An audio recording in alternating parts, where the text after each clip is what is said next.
All right, open beta is just a few days away now.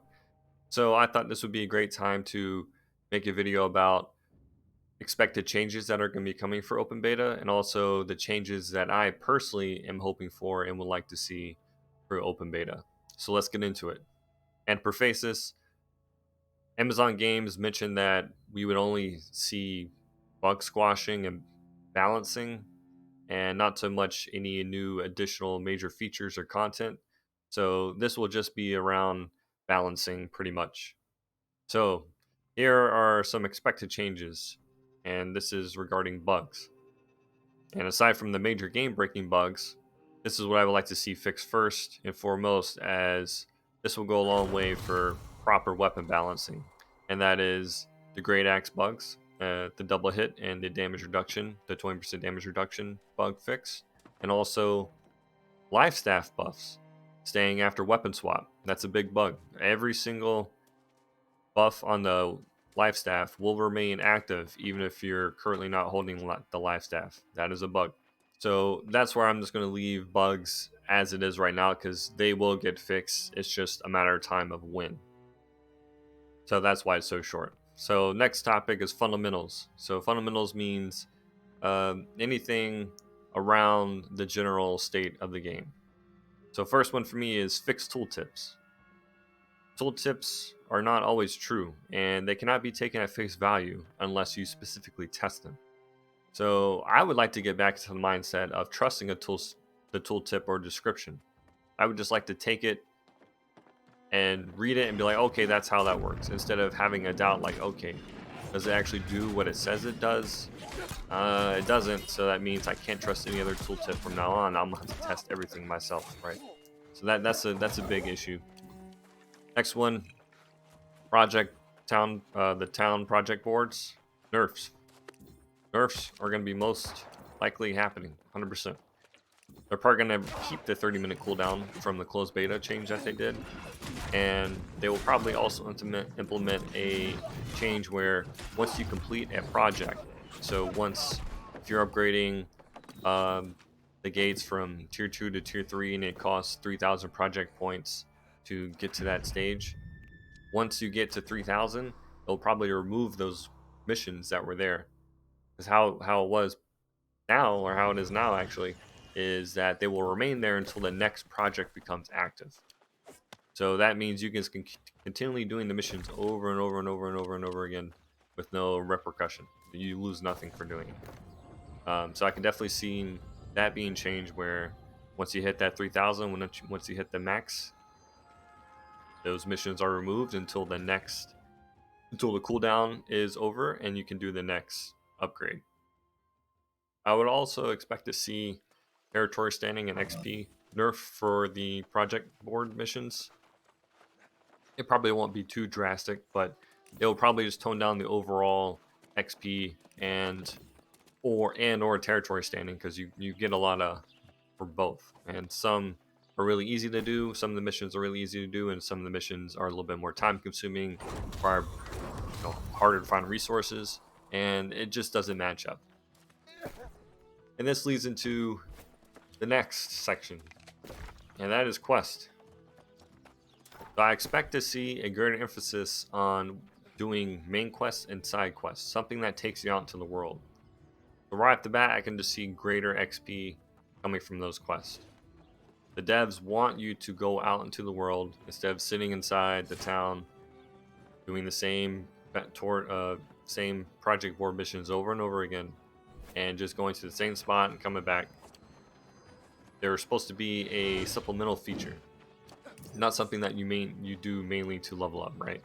So I expect the main quest and side quest to be the main way you level up, and then town board missions will be reduced to something that you would just take with you if you're going out to do those quests as a supplement feature.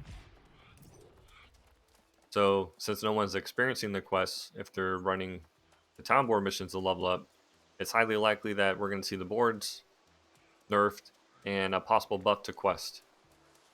And like I said before, it's either going to be increased XP or greater territory standing and XP gain from it, gold, any of the rewards you get from questing. They just want to make it more attractive in general. Alright, let's move on to the combat.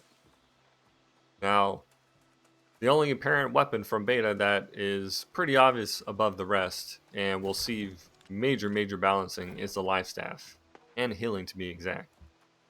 So, life staff and healing nerf. Let's talk about life staff. Nerf Sacred Ground, reduce the healing of it and increase the cooldown dramatically, because as of right now, it has a 5-second downtime. That's it. It's a 20-second cooldown, but the Sacred Ground lasts for 15 seconds. So that's 5 seconds that you're without Sacred Ground. That's ridiculous.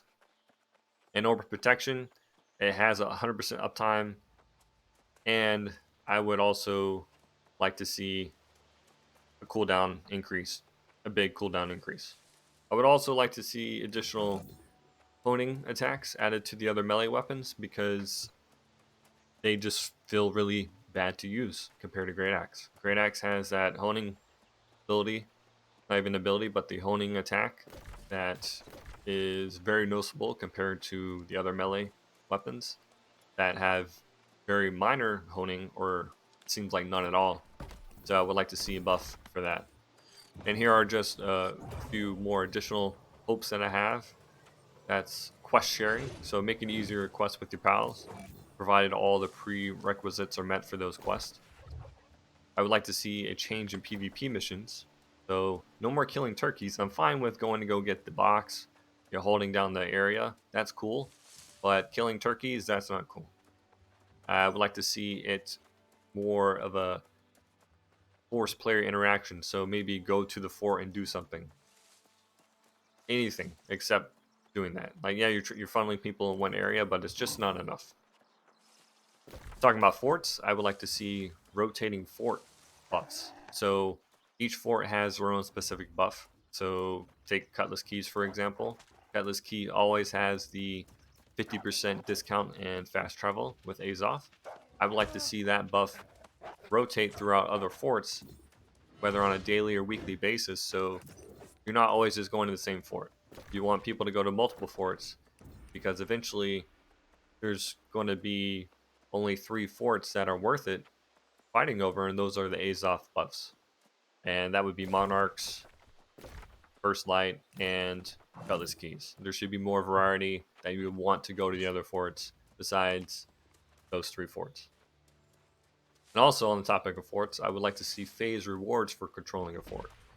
So this means that every 12 or 24 hours, what have you, there's a phase, and after that time is complete, it goes to the next phase.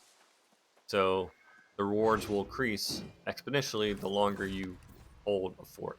And you hold that fort consecutively for 12 hours, and it goes to phase 2 and you get greater rewards. And if you want the reward for that phase, you have to go to the fort to claim it. You just don't get it by logging in and being on the same faction. You want players to go to these forts. You want a reason for them to go to these forts. And that's something I would like to see. No more light rolls, weapon swap, cancel runaway tactics. That's lame. I don't want to see that. Exhausted state from empty stamina. I hope to see that improved, meaning I want to see a harsher penalty for draining your stamina 0. Because currently you're rewarded for it. You're not being penalized for it whatsoever because it's so quickly. I would like to see that at least double. I would also like to see no more eating food while at full sprint, no more consuming pots at a full sprint. So if you do one of those, any of those, if you consume anything in combat where you're running, I would like to see it slow down. You want to go into a walking animation, and something that you can get knocked out of possibly if the animation did not complete yet. I would also like to see the Berserk passive healing change to an active healing. So I would like to see it change to a life steal. So instead of it being used to run away, you will use it to attack foes instead. I would also like to see more anti-heal abilities, perks, or gems in the game. Currently there's too much healing and not enough anti-healing. I would also like to see a healing cap and reduce healing effectiveness. It should require thought and not be brain dead as it is now. Currently it's everything wars, any kind of PvP is about who has the most life staff users and who can crowd on Sacred Ground the most. So if you have 10 life staff users and 10 Sacred Ground users, that Sacred Ground should possibly only work for 5 people or something. there should be a limit on healing because it's just way too powerful with how it is right now. And a lot of people aren't aware of this, but PvP scaling was toned down at the end of closed beta. And what I mean by that is it almost seems like it was completely removed. And I do hope they leave it how it was at the end of closed beta, because one specific issue, a possible game breaking issue, comes from this. And that is if a lower level has a certain perk on their weapon, the life stealing perk, and they're fighting a higher level. And if they're doing, 400, 500 damage to you, and they have 1,000 health, and they're getting back 1.4% of the damage done as health, that is a lot of health you're gaining back because you're doing so much extra damage to a higher level. And that has potential to have big ramifications on the game if anything like that stays in the game and you make people want to stay lower level just for that advantage. That can have some big problems. So those are the changes that I expect to see and changes that I would personally like to see. So what changes are you hoping to see for open beta? All right, thanks for watching this video. Peace.